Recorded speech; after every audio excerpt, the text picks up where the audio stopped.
Hai assalamualaikum. Ketemu lagi dengan channel JH Valem 2020. Kali ini saya akan membahas band rock, blues dan hard rock Indonesia. Ya, band yang bermarkas di Potlot. Mungkin anak generasi minyak tanah, kayu bakar dan kompor sumbu ingin sudah banyak yang tahu dan ingin bernostalgia di sini. Ya siapa lagi kalau bukan Slank. Awal cerita grup musik Slank. Slank dibentuk oleh Bim Bim. Bim Bim pun sudah membentuk band dari tahun 1983. Awalnya Bim Bim yang suka memainkan lagu dari grup musik dan musisi lain. Lama-kelamaan Bim Bim pun mulai jenuh karena mengcover lagu dari band lain. Bim Bim ingin membawakan lagu dan karya ciptaannya sendiri. Mungkin kalian sudah banyak yang tahu apalagi para penggemar Slank. Sebelum bernama Slank, band Bim Bim adalah Cikiniston Komplek atau yang disingkat CSC yang didirikan pada tanggal 25 Desember tahun 1984. Grup musik ini terdiri dari siswa SMA perguruan Cikini. Pada waktu itu di mana anggota CSC terdiri dari Bim Bim drum, Boy gitar, Kiki gitar, Abi bass, Uti vokal dan Well Willy vokal. Mereka pun banyak memainkan lagu Rolling Stone. Singkat cerita grup ini tidak bertahan lama dan bubar. Perubahan personel sempat 14 kali terjadi hingga tahun 1996 sampai menjadi nama Slank. Tapi Bim Bim tak menyerah. Ia terus bersemangat bermusik sampai mengajak kedua saudaranya Denny dan Erwan untuk membentuk Red Devil. Hingga nama Slank pun tercetus karena omongan orang yang sering menyebut mereka slengean atau lelaki urakan. Dengan personil tambahan Bongki gitar utama dan Kiki gitar kedua. Lalu Bim Bim pun mengumpulkan anggota band di rumahnya. Di Potlot 14 dan menjadi markas besar Slank. Lantas Kiki gitar kedua harus hengkang. Lalu Adrian Sidaharta kakak kandung Bim Bim masuk. Kehadiran Adri justru membawa warna musik baru di Slank. Dikarenakan, Ardi bermain alat musik yang belum ada di Slank yaitu keyboard. Tak berselang lama Erwan vokal pun harus cabut karena mau melanjutkan pendidikan di Amerika. Posisi Erwan sebagai vokalis diganti dua gadis manis yaitu Uti Suharyani dan Lala. Pada tahun 1986 Slank kembali berubah formasi dengan merekrut Well Willy mantan vokalis CSC. Slank pun mulai tampil dari panggung ke panggung. Nama mereka pun sudah terdengar di bisik-bisik tetangga dengan gaya khas slengean mereka. Pergantian dan keluar masuk personel sudah sering terjadi hingga formasi ke-13. Slank mulai terlihat solid dan pas. Di mana Bim Bim, Kakak, Bongki, Indra dan Pai. Lalu, mereka pun mulai membuat demo album untuk ditawarkan ke perusahaan rekaman. Tolak-menolak pun sudah sering terjadi hingga akhirnya pada tahun 1990. Demonya diterima dan mulai rekaman album perdana mereka Sweet Sweet Hey Hey Gadis Seksi membuat nama mereka naik. Album ini berisi lagu hits seperti Gadis Seksi, Memang dan Maafkan dan album ini pun meledak dan mendapat perhatian dari pendengar musik kala itu. Album ini pun seakan menamparkan industri musik pada saat itu di mana lagu Melayu seperti Isabella milik Sej sedang di puncak.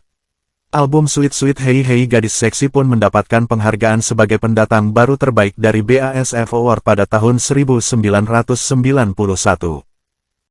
Musik Slank pun memberi suasana baru pada masa itu, di mana musiknya memadukan aliran pop, rock, blues dan hard rock ala Slank. Hingga Slank berhasil menarik perhatian dan menghipnotis anak muda di Indonesia pada saat itu dengan gaya khasnya berpenampilan, cuek, slengean dan tentunya bersahabat. Album kedua pun dirilis pada tahun 1991. Album bertajuk Kampungan ini pun tak kalah dari album pertama mereka. Bahkan nama Slank makin berkibar dengan single hits Mawar Merah dan Terlalu Manis. Album Kampungan ini pun laris manis di pasaran.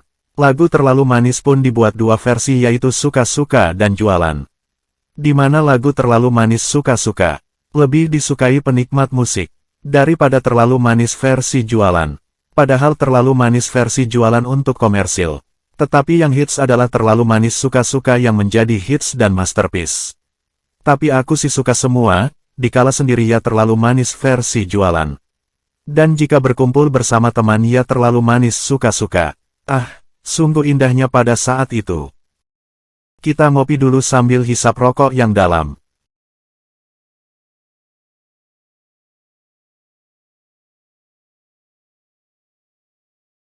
Lanjut di tahun berikutnya Slank pun merilis album ketiga yaitu Peace pada bulan Desember tahun 1993. Peace merupakan plesetan dari kata peace. Jargon ini menjadi tren pada masa itu. Album ketiga ini pun memiliki lagu hits seperti Peace, Kirim Aku Bunga dan lainnya. Cover di album ini pun meniru pose Jim Morrison. Walau banyak yang mengatakan dan berpendapat bahwa model di cover Peace adalah Bim Bim. Padahal faktanya model cover di album Peace adalah Aji Tarmo, tetangga seberang rumah Bim Bim. Aku pun juga mengira model di album itu adalah Bim Bim. Ayo siapa lagi yang di sini masih mengira? Cover di album ketiga yaitu Peace adalah Bim Bim. Lanjut album Generasi Biru pun diluncurkan pada tahun 1994.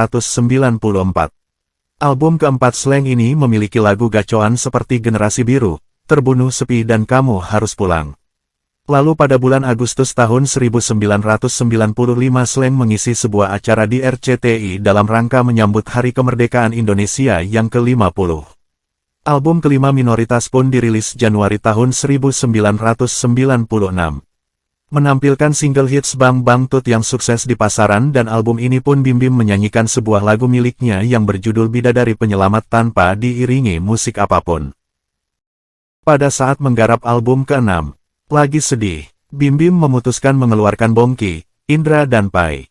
Namun ada juga yang menyebutkan bahwa Bongki, Indra dan Pai keluar atau mengundurkan diri dari Slank dikarenakan perilaku Bim Bim dan kakak yang terpengaruh narkoba pada saat itu. Lalu Reynolds masuk untuk mengisi gitar dan Ivanka yang sering nongkrong di Potlot pun ikut membantu proyek Slank yaitu penggarapan album ke-6 dengan judul Lagi Sedih yang dirilis pada Februari tahun 1997.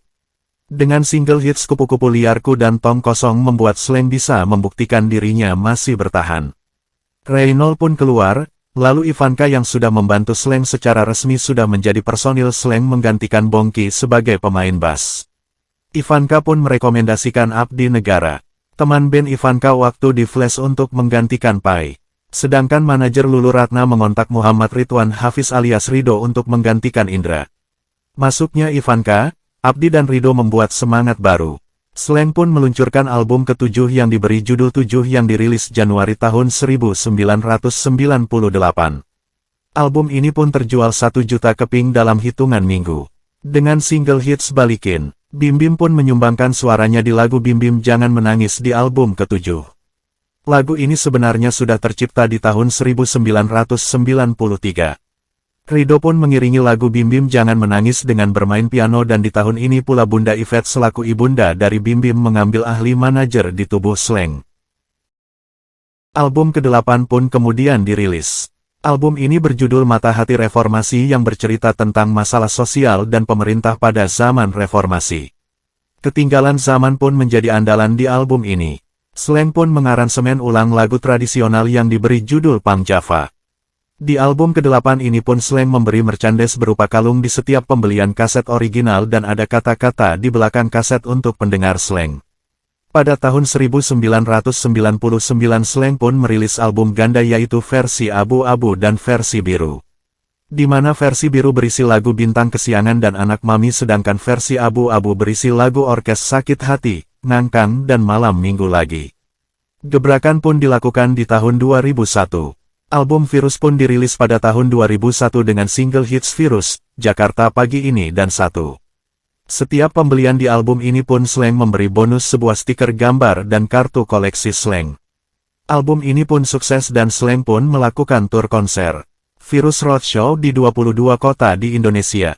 Slank pun merilis album ke-11 di tahun 2003, yang bertajuk Satu-Satu dengan berisikan lagu Bulan dan Bintang, Gara-Gara Kamu dan Jembatan Gantung.